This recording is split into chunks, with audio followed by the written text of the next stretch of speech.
You want to know everything that you need to know about getting on a GLP-1 that no one is talking about? If yes, this video is for you. Hey everybody, it's Allie. I'm on a fantabulous weight loss journey and hopefully you'll subscribe and come along for the ride. So this video is going to be for all of my newbies out there, anyone who's considering getting on a GLP-1 or who may have just started. I am about to give you all of the advice that no one is talking about. This is not going to be like those videos where people are trying to sell you stuff, where they tell you you have to take all these supplements. These are going to be real tips that will help you in your journey that you're not going to find in a support group or hear from your doctor.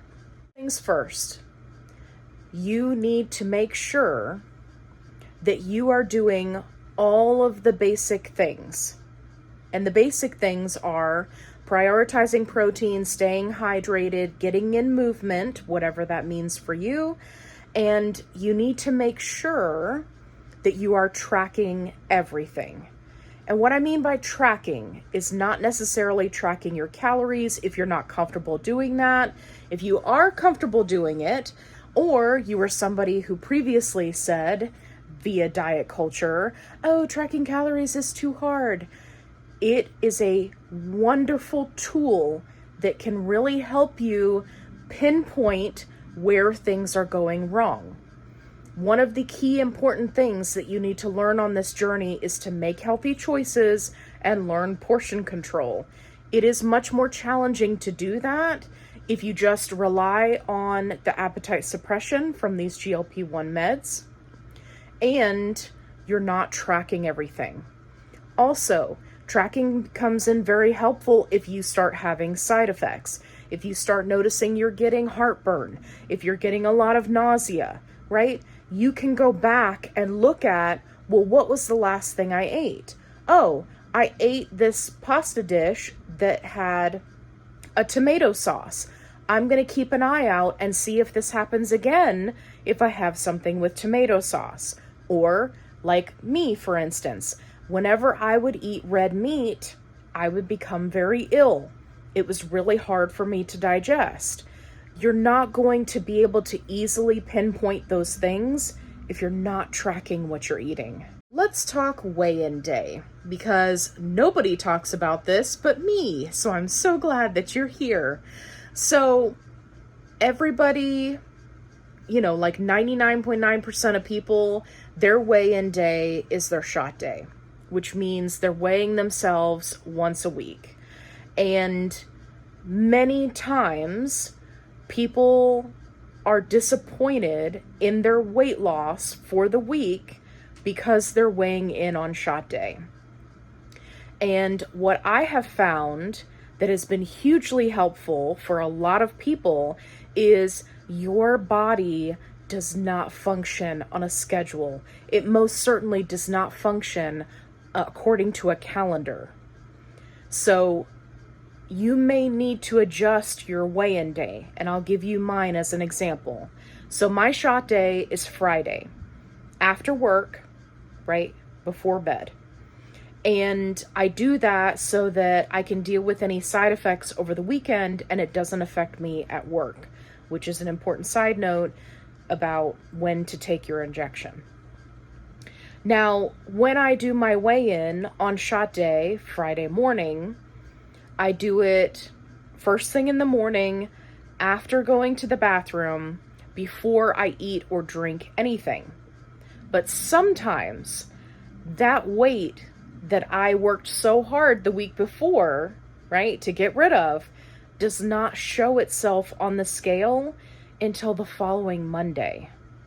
So in actuality, many people are weighing themselves and they're saying, well, I'm not seeing results. I don't know what's going on. I weigh myself and I lose nothing. And then the next week I lose 5 pounds. Well, no. What happened was you lost 3 pounds the week before, and then you lost another 2 pounds that next week, right? because your body does not function by a calendar. So you need to keep that in the back of your mind so that you're not so devastated on, shot day when you're doing your weigh-in. You may need to make adjustments on what day you weigh in so that you can see the results of all of your hard work. Setting realistic expectations. So if you are new to a GLP-1 and you go into a support group, you're going to see a bunch of people who just started the medication that say, I lost 20 pounds in 2 weeks. I lost 11 pounds in 2 weeks. I just started and I lost 13 pounds.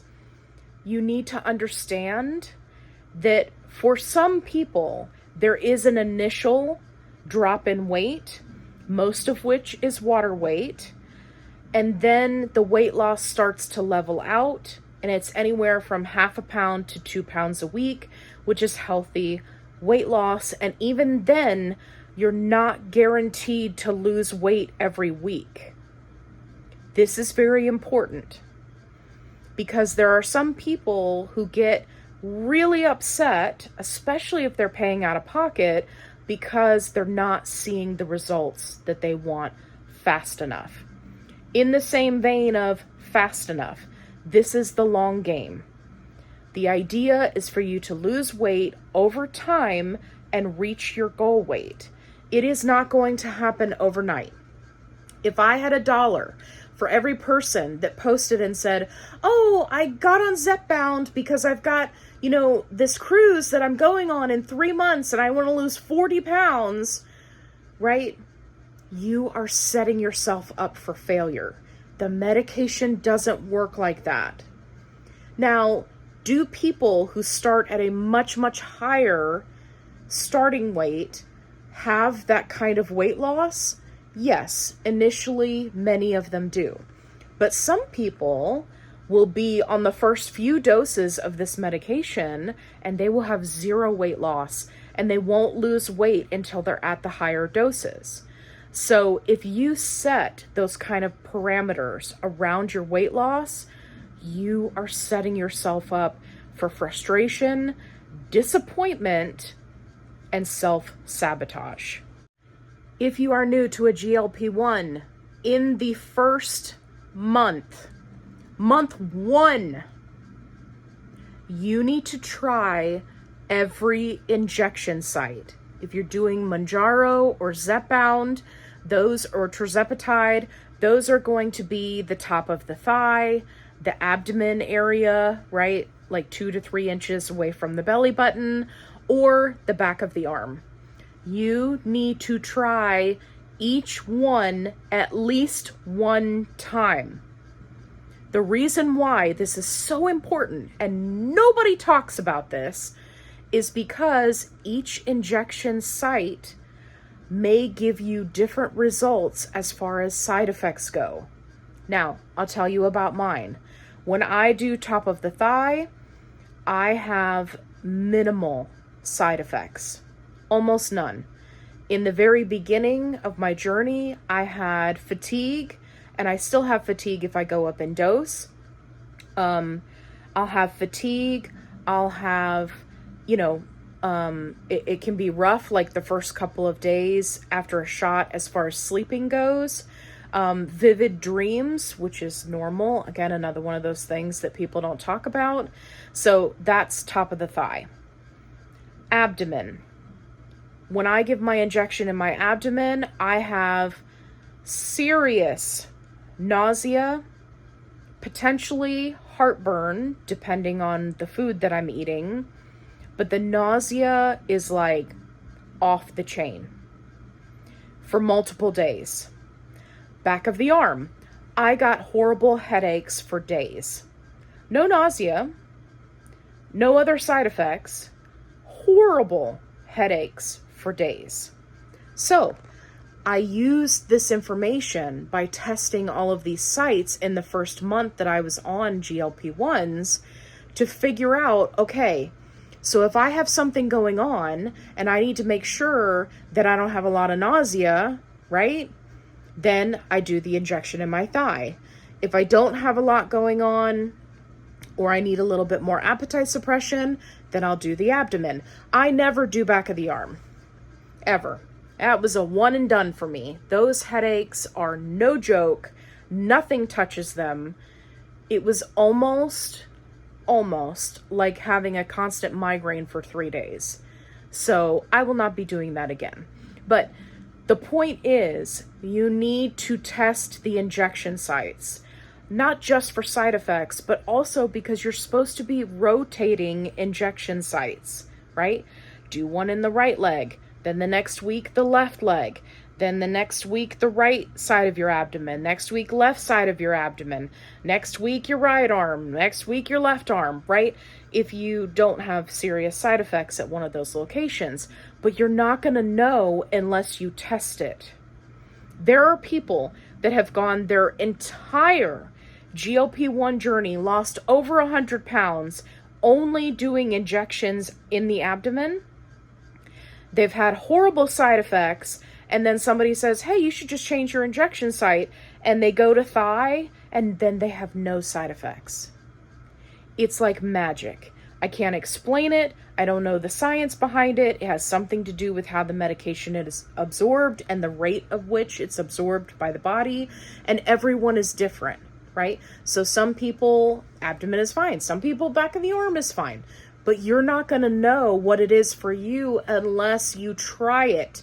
And I recommend that you try it in the first few months that you are on these medications. Now, the reason why I say preferably the first month is because that's when you're at your lowest dose. So your side effects are not going to be as strong or as annoying as when you go up in dose. Let's talk about dosing. You do not need to go up in dose every 4 weeks, especially if you are someone like myself that has over 100 pounds to lose. Now, if you're not having any results, then yes, you need to go up in dose. But if at any point you are having results, whether that's half a pound a week, a pound a week, 2 pounds a week, you need to stay on that dose for as long as you can. I cannot tell you how many people get on these medications. They have doctors that don't understand the titration schedule. They just speed them along right up to the highest dose, and then they get used to the highest dose and they stop losing weight, and they're nowhere near their goal. It happens all the time. So first thing first, you want to do your research. Secondly, you definitely want to stay on a dose that's working for you as long as you possibly can. The last thing that I want to touch on is very, very important, and I don't see enough people talking about this. You need to have a full panel of blood work every 3 months. And I know what you're thinking. You're like, Allie, my doctor doesn't say that I need to have a full panel of blood work every 3 months. Yes, you do. It doesn't matter if you're using a telehealth company or you're going through your endocrinologist or your regular GP.